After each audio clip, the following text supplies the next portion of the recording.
Shalom.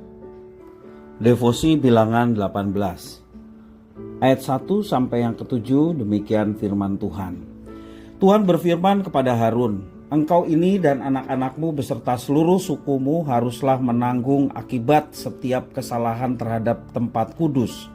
Sedang hanya engkau beserta anak-anakmu lah yang harus menanggung akibat setiap kesalahan yang dilakukan dalam jabatanmu sebagai imam. Suruhlah juga saudara-saudaramu, suku Lewi, suku bapa leluhurmu, mendekat bersama-sama dengan engkau, supaya mereka menggabungkan diri kepadamu dan melayani engkau, apabila engkau ini beserta anak-anakmu ada di depan kemah hukum. Mereka harus melakukan kewajiban mereka kepadamu dan kewajiban mereka mengenai kemah seluruhnya.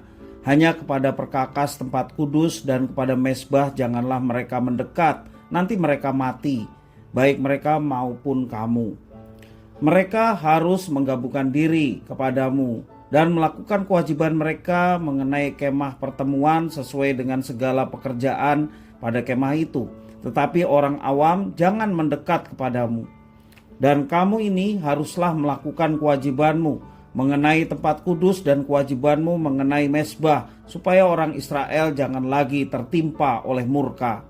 Sesungguhnya aku telah mengambil saudara-saudaramu, orang Lewi, dari tengah-tengah orang Israel sebagai pemberian kepadamu, sebagai orang-orang yang diserahkan kepada Tuhan untuk melakukan pekerjaan pada kemah pertemuan.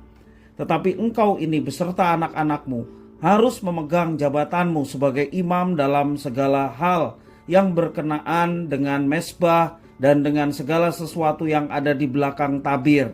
Dan kamu harus mengerjakannya sebagai suatu jabatan pemberian.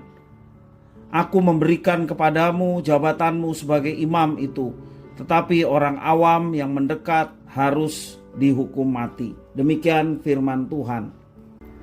Setiap pekerjaan yang diberikan merupakan tanggung jawab yang dipercayakan atasan kepada kita.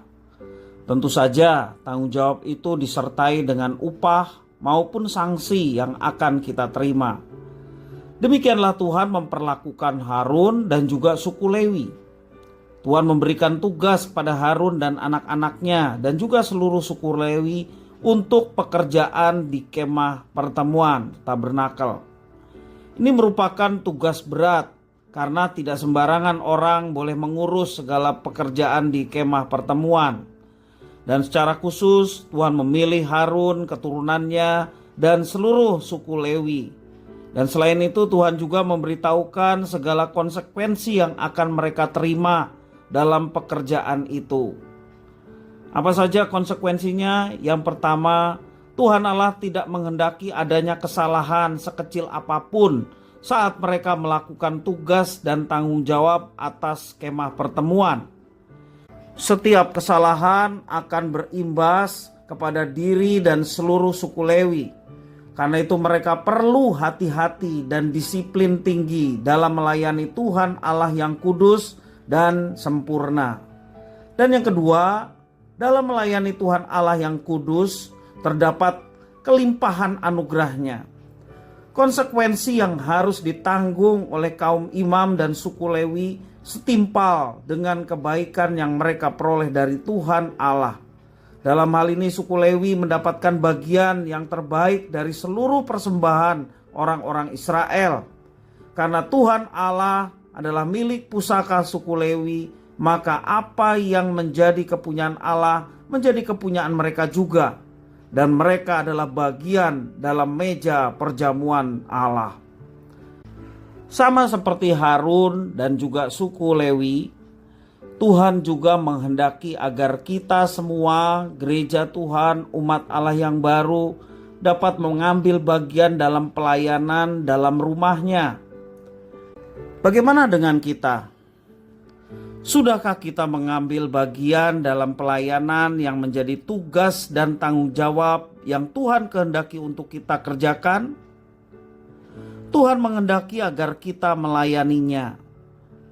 Melayani dengan penuh sukacita, melayani dengan penuh semangat, karena yang kita layani adalah pribadi yang menciptakan segala sesuatu, pribadi yang besar dan berkuasa, yakni Tuhan. Maka kalau kita diberikan kehormatan untuk melayani, layanilah dengan penuh sukacita, dengan penuh semangat. Kita melayani Tuhan dengan seluruh talenta karunia yang dipercayakan Tuhan menjadi milik kita. Dan mari kita melayani Tuhan dengan kesungguhan hati, kerelaan hati. Melayani Tuhan dengan setia, melayani Tuhan dengan disiplin, dan juga penuh tanggung jawab. Dan percayalah, kalau Tuhan mempercayakan berkat-berkatnya kepada orang Lewi, demikian juga Tuhan percayakan kepada Lewi di masa umat perjanjian baru, yakni setiap orang percaya menjadi imamat yang rajani, menjadi berkat bagi banyak orang. Karena itu berkat yang dari Tuhan disiapkan bagi setiap orang-orang yang dengan setia melayani Tuhan, dengan penuh tanggung jawab dan sukacita yang terus mengalir dalam setiap kehidupan anak-anaknya yang melayani Tuhan. Jangan kita menjadi malas, tidak melayani. Karakter kita sebagai umat perjanjian baru adalah melayani. Sebagaimana Tuhan Yesus mengajarkan, anak manusia datang bukan untuk dilayani, melainkan melayani dengan menyerahkan nyawanya menjadi tebusan bagi banyak orang. Demikian kita juga sebagai umat pilihan, sebagai pengikut Kristus dipanggil bukan untuk diam apalagi malas, tetapi dipanggil untuk melayani. Segala talenta karunia yang dipercayakan, pergunakanlah itu untuk melayani Tuhan, sehingga nama Tuhan dimuliakan dan hidup kita diberkati, dan hidup kita pun menjadi berkat bagi orang lain. Tuhan Yesus memberkati.